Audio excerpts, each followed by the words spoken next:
আমরা আজকে ডিসি সম্মেলনের একটি অংশ আমরা নিয়ে কথা বললাম, সেটা আমাদের মন্ত্রণালয় নিয়ে। এটা বিমান পর্যটন নিয়ে কথা বলেছি। আমাদের অনেক জেলায় বিমানবন্দর রয়েছে, সেগুলিকে কিভাবে অ্যাড্রেস করবেন ওনারা সে সম্বন্ধে তাদেরকে বলা হয়েছে এবং সেগুলি উন্নীত করার জন্য তাদেরকেও আমরা নির্দেশনা দিয়েছি এবং আমরা কি কি কাজ করছি সেগুলি তাদেরকে অবহিত করেছি। এবং আমাদের পর্যটন সম্বন্ধে অনেক কথা হয়েছে, বিশেষ করে আমাদের কক্সবাজার, আমাদের কুয়াকাটা এবং বড় বড় স্থাপনাগুলি যেগুলো আছে পর্যটনের, বা কিভাবে আমরা কাজ করতে পারি সম্মিলিতভাবে। এটা অল অ্যাবাউট আপনার আন্ডারস্ট্যান্ডিং এর ব্যাপার আর কি। আমাদের নির্দেশনা অনুযায়ী তারা যেভাবে কাজ করবেন সেই নির্দেশনাগুলি তাদেরকে দিয়েছি এবং তারা যাতে খুব নিজেরা একটু মানে উৎসাহিত হয় সে ব্যাপারে আমরা তাদেরকে বলেছি যে আপনারা আগের মতো কাজ না করে এই গণতান্ত্রিক সরকারের আমাদের মাননীয় প্রধানমন্ত্রী জনাব তারেক রহমান যেভাবে দেশটাকে দেখতে চান, আপনাদেরকে নিয়ে আপনারা সবাই মিলে একসঙ্গে একযুগে মিলে এই দেশটাকে আমরা একটা কার্যকরী দেশ হিসেবে পরিণত করব। সেই হিসাবে আমরা পর্যটনের প্রত্যেকটি জেলায় প্রায় পর্যটনের স্থান রয়েছে, সেই স্থানগুলিকে একটু বিন্যাস করে প্রয়োজনে সেগুলি উন্নত করার জন্য বিদেশি আমরা সহায়তা নিয়ে অথবা পিপিপি মডেলে কিছু করার জন্য তাদেরকে আমরা আশ্বস্ত করেছি এবং তারাও উৎসাহিত হয়েছে। আমরা প্রত্যেকটি জেলার যে প্রশাসক ছিলেন এবং কমিশনাররা ছিলেন, বিভাগীয় কমিশনার, তাদেরকে আমরা বলেছি পদক্ষেপগুলি গ্রহণ করার জন্য। আমি আশা করি আমাদের এই বক্তব্যে তারা উৎসাহিত হয়েছেন এবং তারা আগামী দিনে এই কাজগুলি করবেন।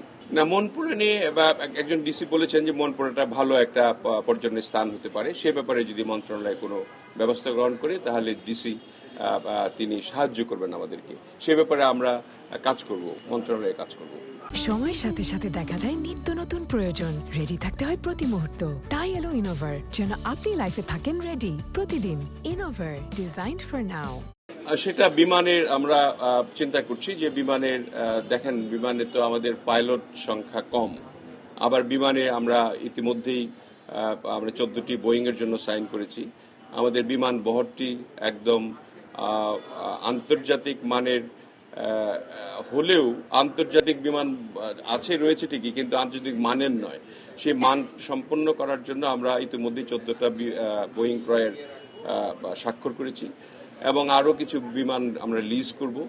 সেগুলিকে নিয়ে আমরা এই বিমানবন্দরগুলি যেগুলি আছে আরো ব্যবহৃত হচ্ছে না, প্রায় 8টি-9টি বিমানবন্দর, সেগুলিকে আমরা নতুন করে রিপেয়ার করে এটাকে চালু করব আভ্যন্তরীণ রুট হিসেবে। সেগুলি আমরা তো এটা আমরা মন্ত্রণালয়ের ব্যাপার, আজকে এই ব্যাপারে কোনো আলোচনা হয়নি। এগুলি আমরা প্রথম দিকে প্রায়োরিটি ভিত্তিক রেখেছি বগুড়া, ঠাকুরগাঁ, নীলফামারী, সৈয়দপুর এবং আমরা অতি সত্বর কক্সবাজারকে ইন্টারন্যাশনাল এয়ারপোর্ট হিসাবে আমরা নির্বাচিত করেছি। সেটা আমরা শুরু করব হয়তো 3-4 মাসের মধ্যেই। আবার থার্ড টার্মিনাল শুরু করব ডিসেম্বরের 16 ডিসেম্বর আমরা আশা করছি করতে পারবো। সো সব মিলিয়ে বিমান এবং পর্যটন মিলিয়ে যে কথাগুলি হলো, আমার মনে হয় জেলা প্রশাসক বৃন্দ সবাই উৎসাহিত হয়েছে এবং তারা আমাদের সঙ্গে কাজ করবেন। আমরা একাডেমি সম্ভাব্যতা যাচাইয়ের জন্য 7 তারিখে যাচ্ছি। সেখানে একাডেমিটা খুব তাড়াতাড়ি হবে, কারণ 7 তারিখেই যাচ্ছি, আমরা দেখব সেখানে।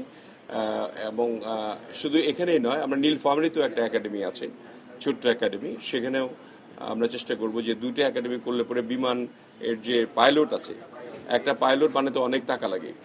আপনার এই পাইলটগুলি আপনার এখানে বাংলাদেশ বিমানে খুব বেশি পাইলট কাজ করে না, তারা বিদেশে চলে যায় এবং বিদেশের এয়ারলাইনগুলিতে চাকরি করে।